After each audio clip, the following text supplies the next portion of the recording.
सास का घूंघट पार्ट 4। अब तक हमने देखा कि देविका के ससुराल के आदमी औरतों को घर के अंदर नहीं आने दे रहे हैं।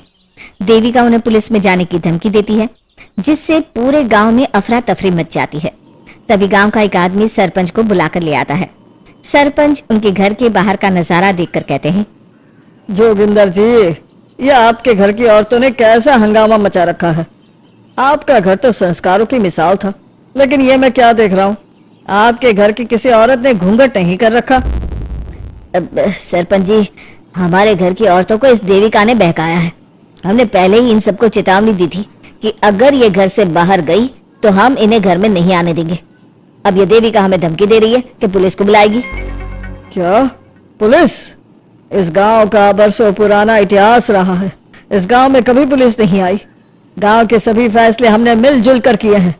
जोगिंदर, तुम्हारे घर का फैसला पंचायत करेगी। सरपंच जी, आपने ठीक कहा। पंचायत दोनों तरफ की बातें सुने और जो भी फैसला पंचायत करेगी वो हमें मंजूर होगा। तो ठीक है, आज दोपहर को सभी गांव की चौपाल पर इकट्ठा होंगे और वहीं तुम्हारे घर का फैसला होगा। सरपंच वहां से चला जाता है। घर के आदमी घर के अंदर जाकर दरवाजा बंद कर लेते हैं और घर की औरतें वहीं घर के बाहर पेड़ के नीचे बैठ जाती हैं। तभी विमला कहती है, देविका बहू, तुम्हें भूख लगी होगी ना? नहीं माँ जी, मुझे भूख नहीं लगी, मैं ठीक हूँ। बहू, तेरा बच्चा छोटा है अभी, तुझे भूखा नहीं रहना चाहिए। वीना, सुजाता, जाओ पास में जो पंडित जी का बाग है ना, वहाँ से कुछ फल तोड़ लाओ। वीना और सुजाता पास के बगीचे से खूब सारे फल तोड़ कर ले आती हैं। सभी औरतें फल खाती हैं। तभी देविका कहती है, आप सब घर से बाहर निकली, घूंघट उतार दिया तो इन मर्दों की इज्जत चली गई, लेकिन हम सब घर के बाहर भूखे प्यासे बैठे हैं। इस बात पर इन अहंकारी मर्दों को शर्म क्यों नहीं आ रही? हाँ देविका, तुम ठीक कह रही हो। अगर हम मर भी जाए ना, तब भी इन मर्दों के लिए इनके बनाए गए नियम कानून ही अहम रहेंगे, हम नहीं। सुजाता भाभी, मुझे तो सबसे ज्यादा सचिन पर गुस्सा आ रहा है। उसने मुझसे लव मैरिज की थी, क्या क्या वादे किए थे कि मेरा साथ कभी नहीं छोड़ेगा, और आज उसने मेरा साथ छोड़ दिया। अपने बच्चे को एक बार भी नहीं देखा उसने। टीवी का वो शुरू से ही ना डरपोक रहा है। लेकिन इन सारी बातों को छोड़ो, मुझे तो इस बात की चिंता हो रही है कि पंचायत में न जाने क्या फैसला होगा। पता नहीं वो इंसाफ करेंगे भी या नहीं। वीना दीदी, आपको अभी भी पंचायत से इंसाफ मिलने की उम्मीद है? अगर इस गांव की पंचायत में सच में इंसाफ करने की भावना होती तो सरपंच जी अभी हमें घर के अंदर जाने देते। देखा नहीं कितना जहर उगल कर गए हैं हमारे खिलाफ।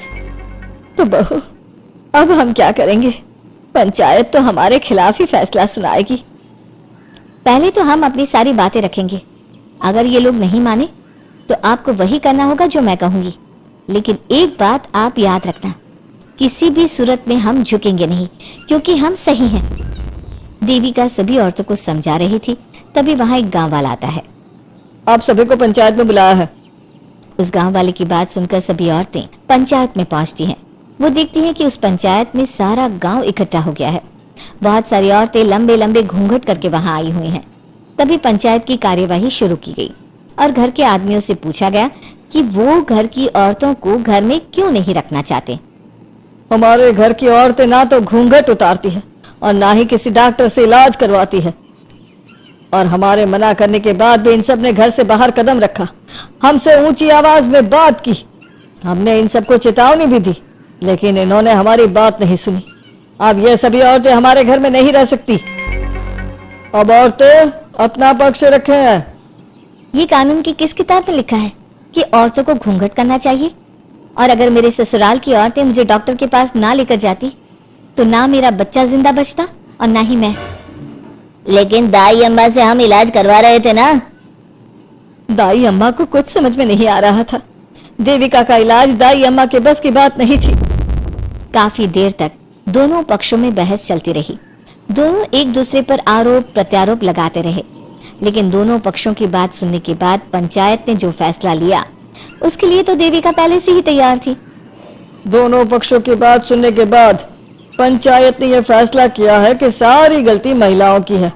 अगर वो अपने अपने पतियों से माफी मांग लेती है और वादा करती है कि भविष्य में कभी ऐसी गलती नहीं दोहराएंगी, तो वो घर के अंदर प्रवेश कर सकती हैं। हमें पंचायत का फैसला मंजूर नहीं है। हमने कोई गलती नहीं की जो हम माफी मांगे। और किस बात का वादा करें हम? हमने देविका की जान बचाई है, तो आप हमसे भविष्य में किसी की जान न बचाने का वादा ले रहे हैं क्या? अगर तुम्हें पंचायत का फैसला मंजूर नहीं है तो तुम सबको घर में नहीं पुरानी हवेली में रहना होगा, जो अब खंडहर बन चुकी है। यह खंडहर तुम्हारे घर के सामने ही है। सरपंच जी, आपका फैसला सही नहीं है। एक बार और सोच लीजिए इस फैसले के बारे में। ओ शहर की छोरी, 4 किताबें क्या पढ़ ली, हमें सही गलत का पाठ पढ़ाएगी? तुझे पता नहीं कि पंचायत का फैसला यहाँ सदियों से चलता आया है और लोग उसी को मानते आए हैं। अच्छी तरह जानती हूँ सरपंच जी। अगर मैं चाहूँ तो आपके इस फैसले को कोर्ट की चौखट तक ले जा सकती हूँ। पुलिस को बुलाकर अभी घर के अंदर जा सकती हूँ।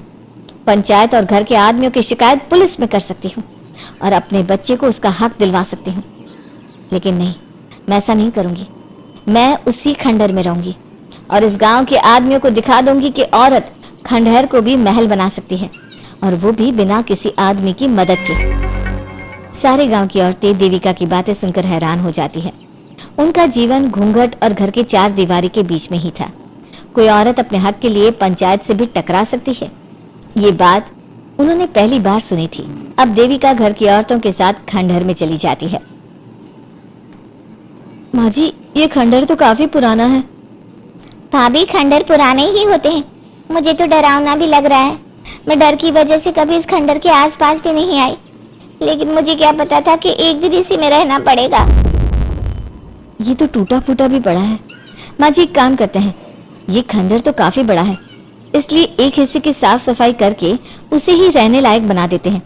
बाद में धीरे धीरे पूरा खंडहर ठीक कर लेंगे। हाँ बहू, तुम ठीक कह रही हो। विमला भाभी और मैं इस खंडहर के टूटे हुए हिस्सों पर मिट्टी और ईंटें लगा देते हैं। सुजाता और विना, तुम साफ सफाई कर लो।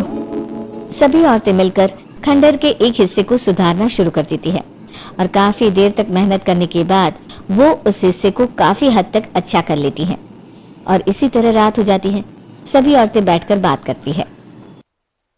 माँ, हमने इस खंडहर को घर तो बना दिया है, लेकिन ये घर चलेगा कैसे? हाँ माँ जी, मैं भी यही सोच रही हूँ। और हम सब तो बड़े हैं, गर्मी सर्दी भूख कुछ भी आसानी से बर्दाश्त कर सकते हैं। लेकिन देविका का बेटा बहुत छोटा है, उसे तो हमें अच्छी तरह से पालना होगा ना। मैं भी यही सोच रही हूँ कि आगे हमें क्या करना चाहिए। कम्मो और मैं मिलकर मिट्टी का चूल्हा और मिट्टी के बर्तन बना देते हैं। कुछ दिन के लिए खाने का इंतजाम भी हो जाएगा, क्योंकि यहाँ पर खेत और बाग बगीचे आसपास ही है, कहीं से कुछ भी ले सकते हैं। पहले आप मुझे ये बताइए कि आप सब लोगों को आता क्या है? मतलब कोई ऐसा काम जिसका आपको शौक हो, जो आपने बचपन से किया हो। बहू, तेरे दिमाग में चल क्या रहा है? माँ जी, बहुत कुछ चल रहा है। बस अब हमारा सारा ध्यान इस बात पर होना चाहिए कि हम अपने लिए अच्छे से अच्छा क्या काम कर सकते हैं। आप सब हिम्मत से और समझदारी से काम लो, फिर देखना हम इस खंडहर को भी महल बना देंगे। इसके लिए सबसे पहले हमें आत्मनिर्भर बनना होगा। देविका सभी को समझा रही थी, तभी उसका बेटा रोने लगा। उसने अपने बेटे को गोद में उठाया और उसे चुप कराने लगी। अब देविका के सामने सबसे बड़ी चुनौती थी कि वो किस तरह से ससुराल की औरतों को आत्मनिर्भर बनाए और किस तरह से अपना घर चलाए। हमारे प्यारे दर्शकों, अब आप बताइए, देविका और घर की सभी औरतों ने अपने पतियों से माफी ना मांगकर सही किया या गलत? क्या उनका खंडहर में रहने का फैसला सही था? अब देविका को क्या कदम उठाना चाहिए, हमें कमेंट में जरूर बताना। हमारी कहानी को लाइक, शेयर और चैनल को सब्सक्राइब करना मत भूलना।